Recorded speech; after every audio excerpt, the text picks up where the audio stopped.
थोडक्यात मागतो आणि कार्यक्रमाला उशीर झालाय लवकरात लवकर संपवतो. माझा जो अभ्यासाचा जो स्पर्धा परीक्षेचा काळ होता तुम्हाला थोडक्यात तुम्हाला सांगायचं आहे.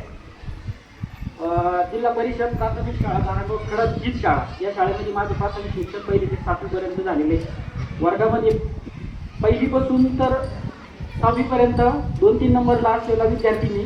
त्यानंतर 1ली ते 7वीला 1 नंबर आलेला विद्यार्थी. त्यानंतर शेजारच्या हायस्कूलमध्ये गेल्यानंतर खूप चांगला शिक्षक वर्ग तिथं लाभला आणि त्या शिक्षकांनी जे संस्कार केले त्या संस्काराचंच फळ मला असं खैरनार सर झालं, त्यानंतर भालेराव सर झालं, भवर सर झालं, वारकरी मंडळी शिक्षक होती त्यावेळेस. त्या लोकांनी मला खूप म्हणजे पहिल्यापासून प्रेरणा दिली होती का तू एक काहीतरी करू शकतो.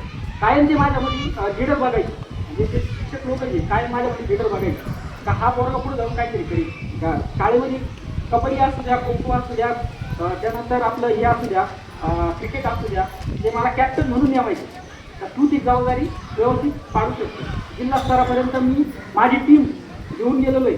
त्याच्यामध्ये आता इथं जे माझे सहकारी मित्र आहे वर्गात ते सुद्धा इथं उपस्थित. तर हा प्रवास झाला 10वीपर्यंत. याच्यानंतर मी 10वी झाल्यानंतर लोकनेते दत्ताजी पाटील लासलगावचं जे कॉलेज आहे त्या कॉलेजमध्ये मी 11वी आणि 12वी सायन्स हे 2 वर्ष माझे सायन्स केलं. 11वी आणि 12वी सायन्स. त्या 12वी सायन्स नंतर मला मार्क चांगले पडले. तिथेही माझा 1 ते 6 नंबरमध्ये माझा 6वा नंबर आला होता तिथं लासलगावला. आणि त्याच्यानंतर मी ठरवलं तर मला इंजिनिअरिंग करायची. मी इंजिनिअरिंग केली. 2013ला इंजिनिअरिंग चालू झाली, 2017ला इंजिनिअरिंग पासआउट झालं. त्या इंजिनिअरिंगच्या फर्स्ट इयरला असताना 90 मुलांनी ॲडमिशन घेतलं होतं इंजिनिअरिंगला, मेकॅनिकलला. तर शेवटच्या वर्षी फक्त 13 मुलं पास झाले होते ऑल क्लिअर. त्या 13 मुलांमध्ये मी पण होतो. आणि ते इंजिनिअरिंग कंप्लीट झाल्यानंतर सगळे जे माझे सहकारी मित्र इंजिनिअरिंग करणारे ते सगळे मित्र माझे कोण पुढं पुण्याला जॉबला गेलं, कोण नाशिकमध्येच करते, कोण पुढं वाईट लागलेले पण त्याच्यामध्ये विषय राहिलेले पण विद्यार्थी होते. या सगळ्या गोष्टी होत्या. पण मी घरची परिस्थिती असल्यामुळं पुण्याला जॉब करण्याचा निर्णय घेतला. आणि तिथं गेल्यानंतर मला कळलं की जे प्रायव्हेट जे सेक्टर आहे या सेक्टरमध्ये खूप आपल्याला जेवढा ते पगार देतात त्या पगारापेक्षा खूप जास्त आपल्याला काम करून घेतात. फर्स्ट शिफ्ट, सेकंड शिफ्ट आणि थर्ड शिफ्ट ह्या याच्यामध्ये ते काम चालायचं. आणि त्या कामामध्ये खूप खूप थकून घ्यायचे ते माणसाला आणि पगार खूप कमी देतात. असं मला ते निदर्शनास आलं. तिथले जे हेड ऑफ डिपार्टमेंट होते आमच्या कंपनीचे 800 कोटीचा टर्नओव्हर होता त्या कंपनीचा. त्या हेड ऑफ डिपार्टमेंटनी माझ्यामध्ये म्हणजे एक गुण पाहिला. ते म्हणे का तू एवढं चांगलं काम करतोय रात्रीचं पण तू जे माझ्या शिफ्टला प्रत्येक शिफ्टला जे विद्यार्थी असायचे तर त्या माझ्या आधीचा जो कामगार आहे तो एका रात्रीमध्ये जर 100 जर त्या स्टेरिंग गिअर जर चेक करीत असेल तर मी त्या शिफ्टमध्ये 150 चेक करायचं. म्हणजे माझी कॅपॅसिटी खूप होती काम करण्याची, हार्डवर्क करण्याची पहिल्यापासून माझ्याकडं कॅपॅसिटी होती. तर तो काय म्हटला तू स्वतः हेड ऑफ डिपार्टमेंट माझं एवढं चांगलं काम असून सुद्धा तू मला म्हटला का तू अभ्यास कर, तुझ्यामध्ये ती क्षमता आहे, तू अभ्यास जर केला तर तू नक्की यशस्वी होशील. आणि असं विषय होता का त्या हेड ऑफ डिपार्टमेंटचं त्यांनी PSIची परीक्षा केलेली होती आधी. पण त्याच्यानंतर ॲक्सिडेंट झाला आणि त्यांनी ॲक्सिडेंट झाल्यानंतर त्याला ते PSIच्या जॉबवरून ते करावं लागलं. तर तो मला म्हटली मला पण करायची इच्छा होती पण तू कर म्हणे, तुझ्याकडं सगळं आहे म्हणे, तुझ्याकडं नॉलेज आहे, तुझ्याकडं करण्याची शक्ती आहे, या सगळ्या गोष्टी तुझ्यामध्ये बघतोय म्हणे, तू कर. मी लगेच दुसऱ्या दिवशी घरी फोन केला, मी जॉब सोडतोय. त्यावेळेस 2017मध्ये मला तिथं 17,000 रुपये पेमेंट होतं पुण्यामध्ये. त्यावेळेस तिथं तो खूप होता. तर मी तो जॉब सोडायचा निर्णय घेतला. त्यानंतर मी घरी आलो. 5-6 महिने घरी थांबलो. घरच्यांना विचारा काय करायचं. घरचे म्हणे तू ठरव तुला काय करायचं. आम्ही काही आता आम्ही शेती करतोय, तुला शेती करायच्या शेती बी करू शकतो किंवा तुला शिकायचं असेल तर आम्ही तुला मदतही करू शकतो. म्हणून ठीक आहे मी शिकायचा निर्णय घेतो. MPSCला ॲडमिशन घ्यायचं ठरलं. आणि असंच अशोक स्तंभाच्या तिकडे नाशिकला फिरता फिरता स्वप्नील सर भेटले मला. म्हणजे त्यांच्या अकॅडमीचं बोर्ड होतं तिथं. त्या बोर्डवरती मी वाचलं. देवडे अकॅडमीचं बोर्ड होतं आणि तिथं सरांचा नंबर होता, देवडे सरांचा. त्या नंबरवरती कॉल केला. सरांना म्हणलो मला सर ॲडमिशन द्यायचं, MPSC करायची. त्यांनी लगेच मला तिथं बोलावलं. कामावून आलो होतं त्याच्यामुळे माझ्या खिशामध्ये पैसे पण होते.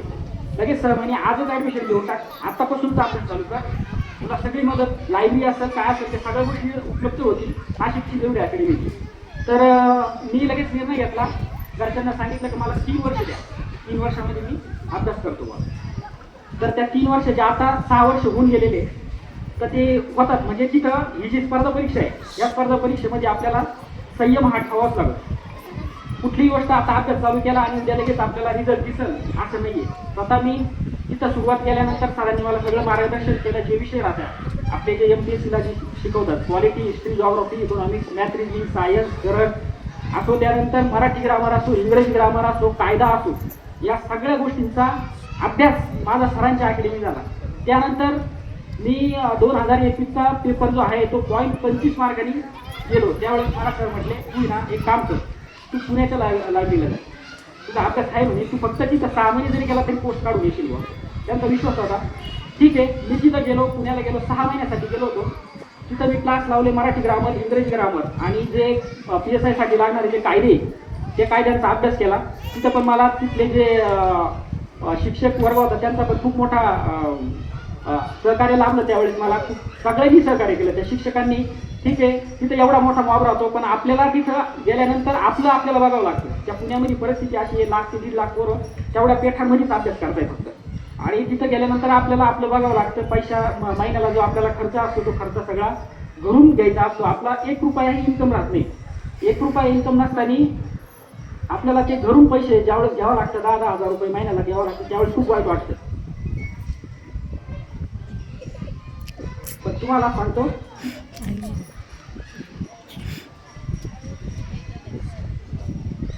मी जे पैसे घेतले घरून त्याचा मी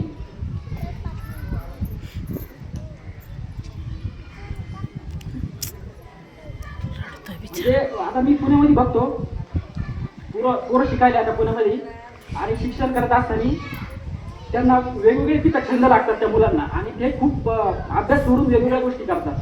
पण मी माझ्या या शिक्षणाच्या काळामध्ये, पुण्याच्या काळामध्ये कधीच कोणत्या वाईट गोष्टी कधीच केलेल्या नाही. म्हणजे अभ्यास सकाळी 7 वाजता अलार्म लावले जायचा. सकाळी 7 वाजता अलार्म लावला, वाजला तर 8 वाजता मी सगळं करून लायब्ररीत बसेल राहायचो. म्हणजे 8 वाजेपर्यंत माझं सगळं आंघोळ वगैरे काय असेल नसेल नाश्ता सहित 7 वाजता जर अलार्म वाजला तर 8 वाजता लायब्ररीत बसेल पाहिजे. आणि 8 वाजता अभ्यास चालू झाल्यानंतर 12 वाजेपर्यंत कंटिन्यू अभ्यास करायचा. 12 वाजता मेसचा टिफिन यायचा लायब्ररीतच, तर ते टिफिन खायचा. त्यानंतर 1 वाजेपर्यंत थोडंसं रिलॅक्स व्हायचं. तिकडून आल्यावर तर लायब्ररीमध्ये खूप झोप लागायची. जेवण झाल्यानंतर झोप लागली, अर्धा तास परत झोपायचं. त्याच्यानंतर उठल्यानंतर डायरेक्ट 5:30 वाजेपर्यंत कंटिन्यू अभ्यास करायचा. 5:30 वाजता चहा प्यायचा, थोडंसं मित्रांबरोबर चर्चा करायची. 6 वाजता मध्ये गेलं का डायरेक्ट 8:30 वाजता बाहेर यायचं, आणि 8:30 वाजता बाहेर आल्यानंतर परत जेवणाचा डबा तिथंच येऊन परत ठेवलेला राहायचा. तो डबा खायचा आणि त्याच्यानंतर परत याच्यामध्ये गेलं का रात्री 12 वाजेपर्यंत अभ्यास करायचा.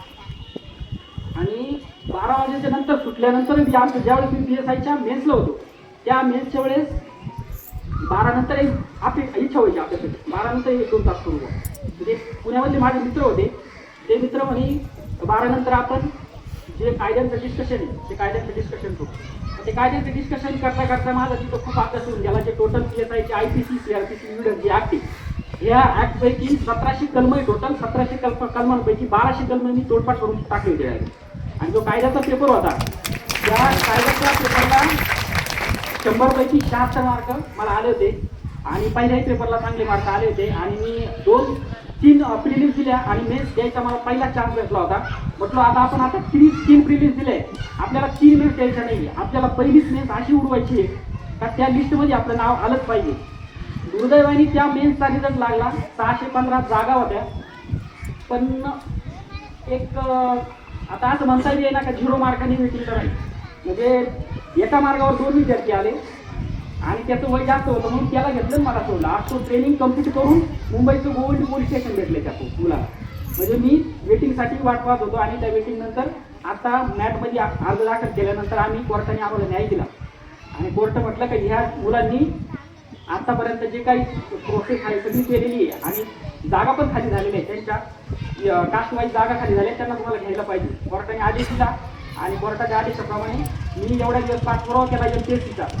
MPSCने मला त्या दिवशी डायरेक्ट स्वतःहून फोन केला, आणि तुम्ही तुमचा मेल चेक करा, तुमचं शिफारसपत्र आम्ही तुम्हाला पाठवलेले. शिफारसपत्र मी खरंच चेक केलं आणि बघितलं तर त्याच्यामध्ये माझं नाव होतं.